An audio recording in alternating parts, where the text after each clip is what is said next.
복의 의미를 깨달아야 한다. 가난하지만 마음씨 착한 농부 부부가 있었습니다. 하루는 행색이 초라한 노인이 이 부부의 집을 찾아와 하루만 묵게 해달라고 부탁했습니다. 부부는 정성껏 요리를 차려주고 가장 좋은 방을 내주었습니다. 다음날 노인은 근처 언덕 위에 있는 나무를 베고 땅을 파보면 무슨 소원이든 들어주는 금반지가 나올 것이라는 말을 남기고 떠났습니다. 노인의 말대로 언덕 위에 나무를 베어내자 정말로 땅속에서 금반지가 나왔습니다. 부부는 드디어 힘든 생활을 청산할 수 있다는 생각에 뛸 듯이 기뻤습니다. 그러나 소원을 단 한 가지밖에 빌 수 없었기에 몇 날 며칠을 고심했습니다. 무엇이든 소원을 들어줄 반지가 있다는 생각에 받들도 힘들지가 않았고 하루하루가 즐거웠습니다. 결국 부부는 10년이 지나도 소원을 빌지 못했습니다. 그러나 반지의 힘을 믿고 열심히 일하며 산덕에 많은 돈을 벌었고 사랑하는 자녀도 여러 명을 두었습니다. 부부는 결국 반지를 사용하지 않고 땅속에 묻어두었습니다. 반지보다 중요한 것은 희망과 기쁨이라는 사실을 깨달았기 때문입니다. 이는 독일에서 전해져 내려오는 전래동화입니다. 하나님은 우리가 원하는 모든 것을 능히 들어주실 능력이 있는 분이십니다. 그러나 이보다 더 중요한 것은 하나님이 누구보다도 나를 사랑하신다는 사실입니다.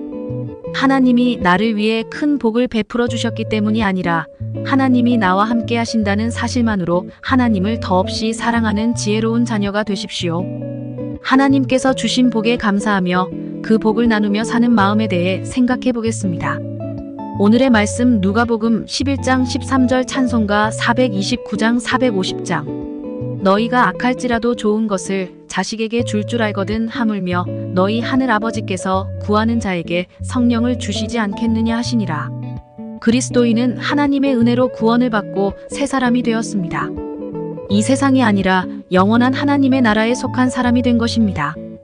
그래서 이 세상의 것을 구하지 않고 언제나 위의 것을 바라보고 하나님께서 주시는 은혜에 만족하며 살 수 있는 사람이 되었습니다. 그런데 그리스도인 중에서도 세상에서의 복을 받은 사람들이 있습니다. 어떤 사람은 명예를 얻었고 또 어떤 사람은 물질의 복을 받았으며 권력이나 지위를 받은 사람들도 있습니다. 이 세상에 속한 것이지만 하나님께서 필요에 따라 하나님의 백성에 나누어 주신 것입니다. 그리스도인은 이 세상에서 주신 복에 감사해야 합니다. 우리가 이 세상에서 가진 모든 것은 다 주님께서 주신 것입니다. 그런데 만약 자신의 지위나 재물이나 권력을 자신의 힘으로 쟁취했다고 생각한다면 그 인생에는 더 이상 하나님의 은혜가 필요 없으며 하나님께서 그의 주인이 되어 주시지도 않습니다. 하나님께서 주신 복의 의미를 깨달아야 합니다. 우리가 받은 것이 클 수도 있고 작을 수도 있습니다. 어떤 것이라도 주님께서 주신 것이 아닌 것이 없습니다. 우리는 하나님께서 주신 것이 아니라 그것을 주신 분을 바라보아야 합니다. 그때야 비로소 하나님께서 주신 복의 의미를 알 수 있습니다. 하나님께서 우리에게 주신 복을 세어보십시오. 그리고 그 은혜에 감사하며 하나님의 선하신 뜻대로 복을 나누며 살아가십시오. 복을 나누는 그곳에 하나님의 나라가 임할 것입니다. 하나님께서 주신 것에 감사하며 하나님을 위해 사용하는 그리스도인이 되시길 바랍니다. 오늘의 기도.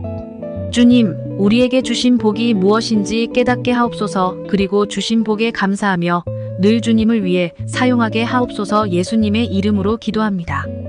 아멘.